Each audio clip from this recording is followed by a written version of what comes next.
The morning sun had barely peeked over the horizon when a young black pilot walked through the sliding doors of Newark Liberty International Airport. At just 32, he had already earned his position as a commercial airline captain through years of dedication, countless hours of training, and an unwavering passion for aviation that started when he was just a kid watching planes soar over his grandmother's backyard. Today was like any other day for him, arriving 3 hours before his scheduled flight to Los Angeles. Experience had taught him that extra time was his best friend in this industry, especially given the occasional raised eyebrows his presence sometimes drew. He carried his pilot's uniform in a neat garment bag, preferring to change later. For now, he wore a comfortable dark blue sweater and pressed khaki pants, his pilot's credentials tucked securely in his pocket.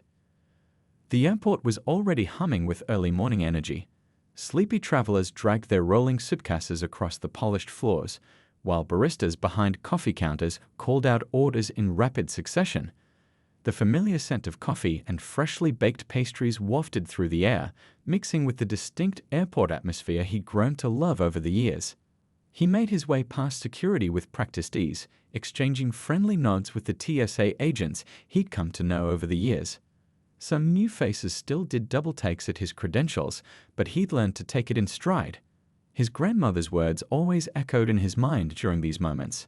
Let your work speak louder than their whispers. The pilot headed to his favorite spot, a quiet corner in the airport where he could observe the pre-flight operations.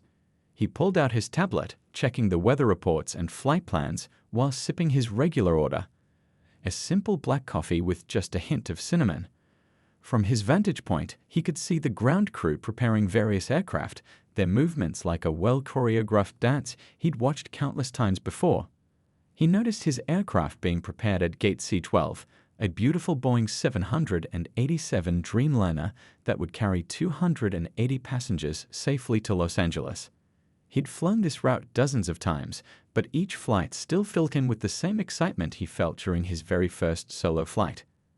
As he watched the fuel trucks and baggage handlers go about their work, he made mental notes of everything, staying aware of the smallest details that could affect his flight. The terminal started filling up with more passengers and crew members.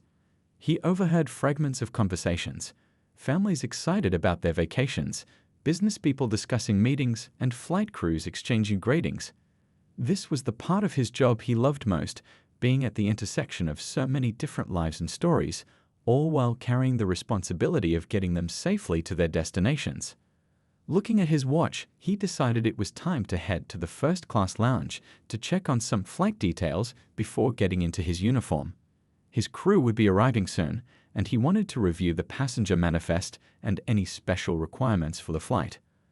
Little did he know that this routine morning was about to take an unexpected turn, one that would challenge not just his professional skills, but also his patience and character in ways he never anticipated.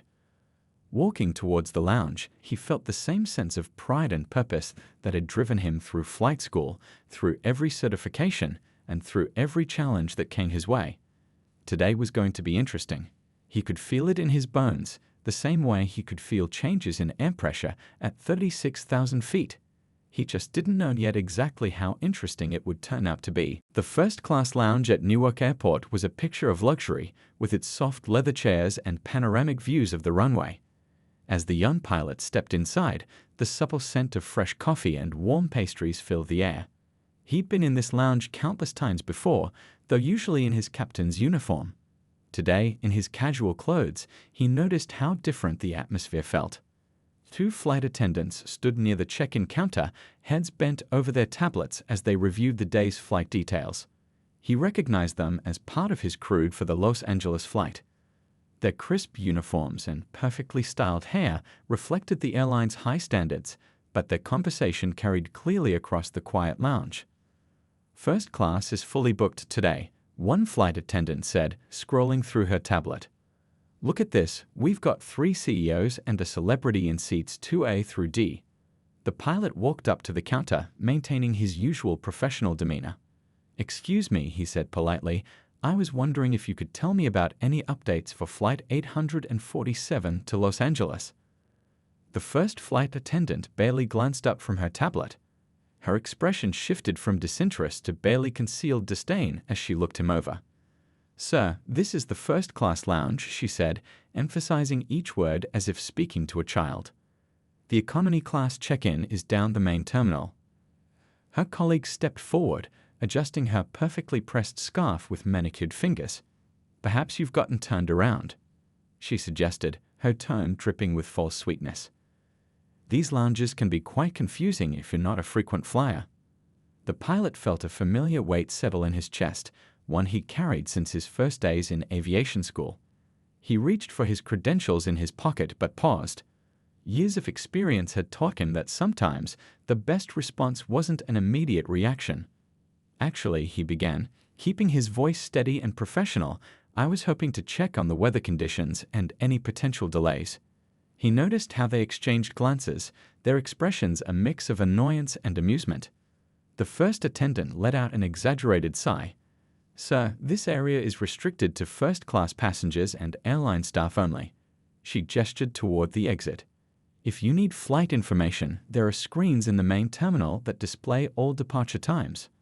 A young man in an expensive suit walked past, and the attendants immediately brightened, offering warm smiles and gracious greetings. The contrast wasn't lost on the pilot, but he remained composed, remembering his grandmother's wisdom about dignity under pressure. He could have pulled out his pilot's credentials right then. He could have revealed his position as their captain. Instead, he simply nodded, thanked them for their time, and turned to leave. As he walked away, he overheard one attendant whisper to the other, "Can you believe some people? They just don't know their place." Those words followed him as he headed toward the crew locker room. They weren't the first such comments he'd heard in his career, and they probably wouldn't be the last. But after 15 years of flying, after thousands of successful flights, after breaking barriers and proving himself time and time again, he knew exactly what his place was in the cockpit, ensuring the safety of every passenger, including those who might doubt his capabilities based on nothing more than appearance. He checked his watch. In exactly 45 minutes, he would walk into the pre-flight briefing room wearing his captain's uniform, 4 stripes gleaming on his shoulders. The look on those flight attendants' faces would be priceless, but that wasn't what mattered to him. What mattered was the flight ahead, the responsibilities that came with it, and the professionalism he'd maintained even when others had abandoned theirs. As he reached for his uniform in the locker room, a slight smile played across his lips. Sometimes the best lessons in life came wrapped in uncomfortable moments, and in less than an hour, 2 flight attendants were about to learn one of those lessons, though they had no idea yet just how important this lesson would turn out to be. The crew locker room was quiet except for the soft hum of fluorescent lights and the metallic click of locker doors. The pilot stood before his locker, methodically changing into his uniform. Each movement was practiced, precise. A routine he performed thousands of times before. As he fastened each button of his crisp white shirt, he thought about the interaction in the first-class lounge. His hands moved automatically, adjusting his tie with the same precision he used when adjusting the aircraft's controls. The fabric of his uniform felt familiar, comfortable, like a second skin. He'd earned every thread of this uniform, every stripe on his shoulders, through years of dedication, countless study hours, and unwavering determination. As he pinned his captain's wings to his chest, he caught his reflection in the locker room mirror. The 4 stripes on his shoulders gleamed under the fluorescent lights. He remembered his first flight instructor's words. "A pilot's true authority comes not from their uniform, but from their actions." Those words had guided him through every challenge in his career. Instead of dwelling on the lounge incident, he pulled out his tablet and began his pre-flight routine. The weather report showed clear skies over most of their route, with some turbulence expected over the Midwest. He noted the wind patterns, fuel calculations, and potential alternate routes, all the details that passengers never see, but that keep them safe at 36,000 feet. Walking through the terminal toward the flight deck, he heard snippets of conversations, felt the curious glances. Some were looks of surprise, others of admiration, and yes, a few still showed doubt. He'd learned to focus on his responsibilities instead of others' perceptions. Each step was purposeful, his mind already running through the pre-flight checklist. The maintenance crew greeted him with respect as he approached the aircraft. "Good morning, Captain," the lead mechanic said, handing him the maintenance log. They discussed the aircraft's systems, recent checks, and a minor repair completed the night before. This was where he felt most at home, discussing the intricate details that kept this magnificent machine flying safely. Inside the cockpit, he began his inspection. His hands moved across the controls with familiar ease, checking switches, testing systems, verifying readings. The cockpit was his sanctuary, a place where only competence and skill mattered. He smiled slightly, remembering how his love for flying started with a toy plane his grandfather gave him. Now, decades later, here he was, responsible for a $200 million aircraft and hundreds of lives. The first officer arrived, and they began their pre-flight briefing. The younger pilot had already heard about the captain's reputation for thoroughness and professionalism. They reviewed the flight plan together, discussing weather patterns, fuel calculations, and potential concerns. This was what really mattered, not the color of his skin, but his ability to ensure a safe flight. He thought about those flight attendants from the lounge as he completed his preparations. Soon, they would be in the pre-flight crew briefing and the situation would resolve itself. But he wasn't interested in embarrassing them or seeking revenge. Instead, he planned to use this as a teaching moment, one that might help change perspectives, even if just a little. The weight of responsibility settled comfortably on his shoulders as he reviewed the passenger manifest. 287 lives would be in his care today, including those 2 flight attendants. Their earlier behavior didn't change his commitment to their safety one bit. If anything, it strengthened his resolve to demonstrate what true professionalism looked like. As the time for the crew briefing approached, he gathered his materials and took a deep breath. In his 20 years of flying, he'd learned that the best response to prejudice wasn't anger or retaliation, but excellence. Today would be no different. He would lead his crew with the same professionalism, skill, and dedication he brought to every flight. The door of the briefing room waited ahead. Behind it, those same flight attendants would soon learn an important lesson about judgment and assumptions. But more importantly, they would see firsthand why character and competence matter more than preconceptions. With a slight smile, he reached for the door handle, ready to begin another day in the sky. The pre-flight briefing room buzzed with the usual morning energy. Flight attendants chatted quietly among themselves, reviewing their tablets and sipping their coffees. The 2 attendants from the first-class lounge sat near the front, still looking perfectly polished, seemingly confident in their authority over their domain. The room fell quiet as the door opened. The first officer entered first, followed by the captain in his full uniform. Time seemed to freeze as the 2 flight attendants from the lounge recognized the man they'd dismissed earlier. Their faces transformed in an instant, eyes widening, mouths slightly open, color draining from their cheeks. The captain stepped to the front of the room with calm authority, his 4 stripes catching the fluorescent light. "Good morning, crew," he said, his voice clear and professional. "I'm your captain for Flight 847 to Los Angeles today."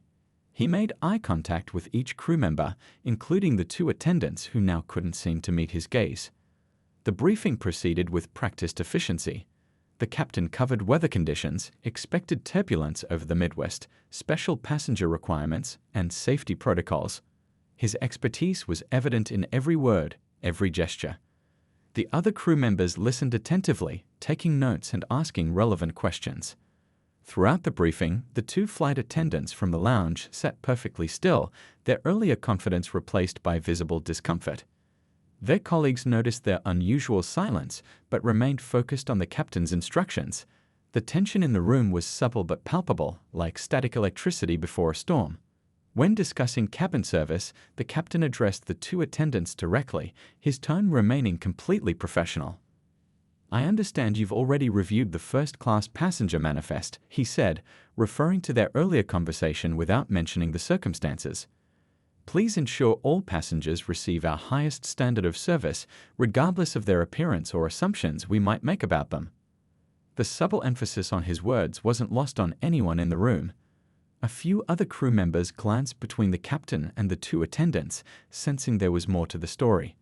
But the captain moved on smoothly, never dwelling on the moment, keeping the focus on the flight ahead. As the briefing concluded, the 2 attendants lingered behind as their colleagues filed out. Their faces showed a mix of embarrassment and uncertainty. The captain gathered his materials unhurriedly, giving them an opportunity to speak if they chose to. "Captain," one of them finally began, her voice barely above a whisper, about earlier in the lounge. She struggled to find the right words, her earlier condescension replaced by genuine remorse. The captain looked up, his expression professional but not unkind. "We have a flight to prepare for," he said simply. "I trust we can all focus on providing our passengers with a safe and comfortable journey." His response was clear. He wasn't interested in apologies right now. What mattered was their professional conduct moving forward. The other attendant nodded quickly, understanding the message. As they turned to leave, they carried themselves differently, their earlier swagger replaced by a more thoughtful demeanor. The lesson had been delivered not through words or confrontation, but through quiet dignity and undeniable competence. Outside the briefing room, the busy airport continued its morning rush. Passengers hurried to gates, planes taxied on runways, and the complex dance of air travel continued. But in that small room, something had shifted. Two people had learned that authority doesn't come from a uniform or a position, but from character, competence, and the way you treat others. The captain watched them leave, then returned to reviewing his flight plans. He knew the real test would come during the flight itself. Anyone could feel remorse in the moment of being caught, but true change showed in actions over time. As he gathered his materials to head to the aircraft, he smiled slightly. Sometimes the best teaching happened without a single word of lecture, and today's lesson was far from over. The first 2 hours of the flight had gone smoothly. The massive aircraft cruised at 36,000 feet, cutting through the clear blue sky like a silver arrow. In the cockpit, the captain and first officer maintained their usual professional routine, checking instruments and communicating with air traffic control. The cabin crew, including the 2 flight attendants from the morning's incident, had been performing their duties efficiently. Whenever they entered the cockpit to bring water or check for requests, their interactions were polite but brief, still tinged with lingering embarrassment from the morning's events. Looking out at the horizon, the captain noticed dark clouds gathering ahead. He'd seen these formations in the weather briefing, but they appeared more intense than predicted. The first officer was checking some readings when he suddenly put his hand to his forehead, his face turning an alarming shade of pale. "Are you all right?" the captain asked, noticing how his colleague's hands had started trembling slightly. The first officer shook his head, swallowing hard. "I don't feel well at all, sir," he managed to say, his voice shaky. "I had breakfast at the airport cafe this morning, and something feels very wrong." Beads of sweat were now visible on his forehead, and his breathing had become irregular. The situation turned critical within minutes. The first officer's condition deteriorated rapidly, clear signs of severe food poisoning. At the same time, the weather radar showed the storm system ahead had intensified, forming a massive wall of severe turbulence that would be impossible to fly through safely. The captain pressed the intercom button. "Senior flight attendant to the cockpit," immediately, he called, his voice calm but authoritative. When the senior attendant arrived, it happened to be one of the 2 from the morning's lounge incident. Her eyes widened as she took in the scene, the first officer clearly ill, the captain now solely responsible for the aircraft. "We have a situation," the captain explained, his focus entirely on the emergency at hand. "The first officer needs immediate medical attention. Are there any doctors on board?" As he spoke, he was already coordinating with air traffic control, requesting weather updates and potential diversion routes. The turbulence hit suddenly, causing the aircraft to shudder. Passengers let out startled gasps. The captain's hands moved steadily over the controls, adjusting their course to minimize the impact. The flight attendant gripped the back of his seat, all traces of her earlier prejudice forgotten as she watched him work with incredible skill. "Ladies and gentlemen," his voice came over the passenger announcement system, steady and reassuring, "this is your captain speaking. We're experiencing some unexpected turbulence, and I'll be turning on the seatbelt sign. Please return to your seats and secure your seatbelts immediately." The situation was deteriorating quickly. The first officer had to be helped from his seat by another crew member, barely able to stand. The weather radar showed the storm growing worse, with dangerous wind shear conditions developing. The captain now faced flying through severe weather alone while managing a medical emergency. Through the cockpit window, lightning illuminated the dark clouds ahead like an angry photographer's flash. The aircraft shuddered again, more violently this time. In the cabin, the flight attendants rushed to secure loose items and calm anxious passengers. The two from the morning's incident worked with renewed respect, following the captain's instructions to the letter. Air traffic control crackled over the radio with updated weather reports, all bad news. The storm system had grown into a line of severe weather, stretching for hundreds of miles. The original flight plan was now impossible. The captain would need to make crucial decisions quickly, balancing the first officer's medical needs with passenger safety and weather conditions. He studied the navigation displays intently, his mind racing through options. Years of training and experience kicked in as he developed a plan. They would need to divert, but the nearest airport was dealing with its own weather issues. The next closest option would require skillful navigation through a narrow corridor of safer weather. A challenging task even with two pilots, let alone one. The flight attendant still stood in the cockpit, watching as the captain calmly handled multiple crises at once. The contrast between their morning interaction and this moment couldn't have been starker. Here was the man they'd dismissed, now solely responsible for the lives of everyone on board, demonstrating skill and composure they'd never imagined. As another burst of turbulence rocked the aircraft, the captain remained focused, his hands steady on the controls.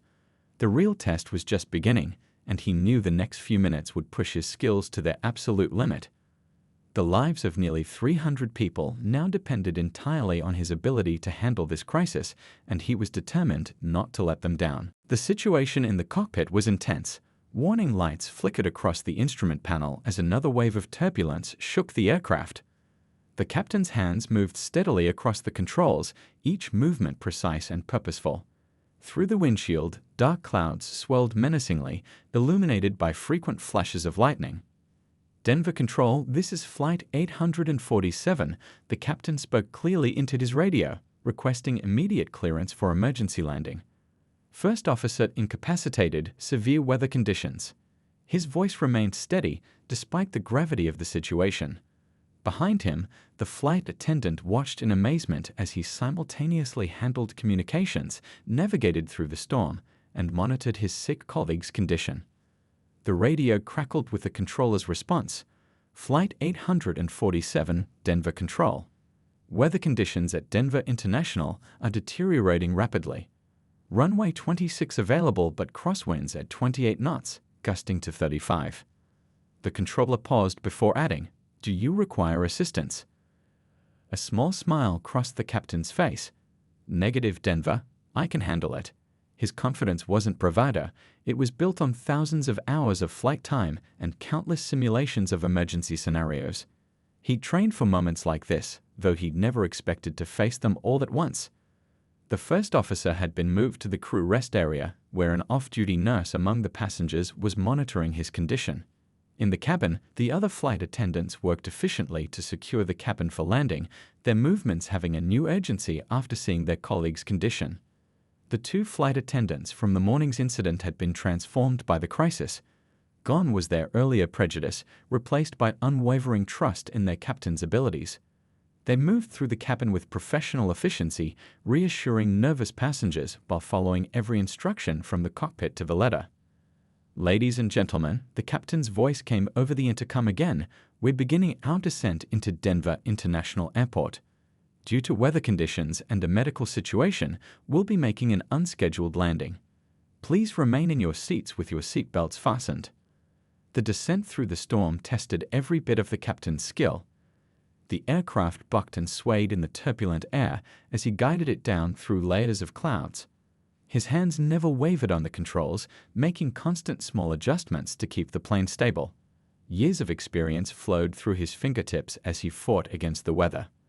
The senior flight attendant still stood in the cockpit, gripping the back of the empty first officer's seat. She watched in awe as the captain handled multiple radio frequencies, adjusted flight controls, and monitored dozens of instruments simultaneously. The same man they'd dismissed hours ago was now performing a task few pilots ever had to face, single-handedly landing a commercial airliner in severe weather. Lightning flashed again, closer this time, illuminating the cockpit in brilliant white. The turbulence intensified as they descended through the storm front. Warning alerts chimed as wind shear conditions developed around the airport. The captain's face showed intense concentration as he processed all the information coming at him, making split-second decisions that would affect everyone on board. Flight 847, winds now 32 knots gusting to 40. Are you sure you don't want to divert? The controller's voice carried a note of concern. Negative, Denver, the captain replied calmly. We need immediate medical attention for the first officer. I can handle the crosswind. His confidence seemed to reassure even the controller. Through gaps in the clouds, the lights of Denver's runway appeared, wavering in the rain. The captain began their final approach, fighting against winds that tried to push them off course. Every movement had to be perfect. There was no room for error. The flight attendant watched as the ground grew closer, her heart pounding. The captain's hands moved smoothly over the controls, adjusting their descent with incredible precision. Despite the wind and rain battering the aircraft, his focus never wavered. In the cabin, passengers gripped their armrests as the plane swayed in the wind. The flight attendants moved through the aisles one last time, checking seatbelts and securing loose items. They'd seen the captain's skill firsthand now, and their faces showed complete confidence in his abilities. The runway lights grew larger, clearer. The captain's movements became even more precise as they entered the final stages of landing. Everything he'd learned in his career, every hour of training, every challenge he'd overcome, it all led to this moment. The lives of nearly 300 people depended on his skill, and he was ready to prove, once again, that competence knows no color. The wheels touched down on Denver's rain-soaked runway with perfect precision. Despite the howling crosswind, the aircraft tracked straight down the center line as if it were running on rails. In the cabin, the tension broke as passengers burst into spontaneous applause. They knew they'd just experienced something extraordinary, even if they didn't know the whole story. Emergency vehicles were already waiting as the aircraft taxied to the gate. The first officer was quickly transferred to an ambulance, where doctors would later confirm a severe case of food poisoning. He would recover fully after a few days of treatment, but his condition could have been life-threatening if not for the quick diversion. As passengers disembarked, many stopped to thank the captain personally. Business travelers, families with children, elderly couples, all wanted to express their gratitude for his skilled handling of the situation. The captain accepted their thanks with humble grace, ensuring each passenger felt heard and appreciated. The two flight attendants from the morning's incident stood near the aircraft door, watching this stream of gratitude with new eyes. The contrast between their earlier behavior and the reality of who this man was couldn't have been starker. They saw how he treated every passenger with the same respect and attention, regardless of appearance or status. Once the passengers had cleared the aircraft, the captain began his post-flight checks. The two flight attendants approached him, their faces showing genuine remorse. The senior attendant spoke first, her voice thick with emotion. "Captain," she began, "we need to apologize for our behavior this morning. What we did was..." She struggled to find the right words. The captain turned to face them, his expression professional but kind. "What you did this morning was make a judgment based on appearance," he said quietly. "What you did during the crisis was demonstrate exceptional professionalism. I'm more interested in who you showed yourselves to be when it really mattered." Tears welled up in the younger attendant's eyes. "But how can you be so understanding? After how we treated you?" The captain smiled slightly. "Because in my years of flying, I've learned that people can change when they're given the chance. Sometimes it takes a crisis to show us who we really are and who others really are." Later, in the crew debrief room, airline officials praised the captain's handling of the emergency. The flight data showed just how challenging the conditions had been: gusty crosswinds, severe turbulence, and a complex approach. Yet the landing had been textbook perfect. Word of the incident spread quickly through the airline. Within days, the story reached senior management. They recognized not just the captain's exceptional flying skills, but also how he'd handled the human elements of the situation. His response to prejudice hadn't been anger or retaliation, but pure professionalism. The airline's training department requested his participation in their crew resource management programs. They wanted him to share his experience, not just of handling the technical crisis, but of overcoming bias and maintaining professionalism in challenging situations. The two flight attendants would later volunteer to join these sessions, sharing their own perspective on how their prejudices had been transformed. In the months that followed, the captain's story became a powerful teaching tool throughout the airline industry. It wasn't just about aviation skills, it was about human dignity, professional excellence, and the power of responding to prejudice with grace and competence. The two flight attendants underwent their own transformation. They became vocal advocates for diversity and inclusion in the airline industry, sharing their story as a cautionary tale about the dangers of prejudgment. Their experience that day had taught them that excellence knows no color and that true professionalism means treating everyone with respect. 1 year later, at an airline industry event, the captain received an award for his actions that day. In his acceptance speech, he didn't mention the morning incident in the lounge. Instead, he spoke about the importance of preparation, professionalism, and giving people the chance to become better versions of themselves. In aviation, as in life, he concluded, we're not defined by our mistakes, but by how we learn from them. The sky doesn't care about the color of your skin or where you came from. It only cares about your skill, your judgment, and your character. As he left the podium to thunderous applause, he caught sight of the two flight attendants in the audience. They were clapping as hard as anyone, their faces showing pride, not just in him, but in how far they'd come from that morning in the airport lounge. Sometimes the greatest journeys aren't measured in miles, but in how far our hearts and minds can travel when given the chance to change.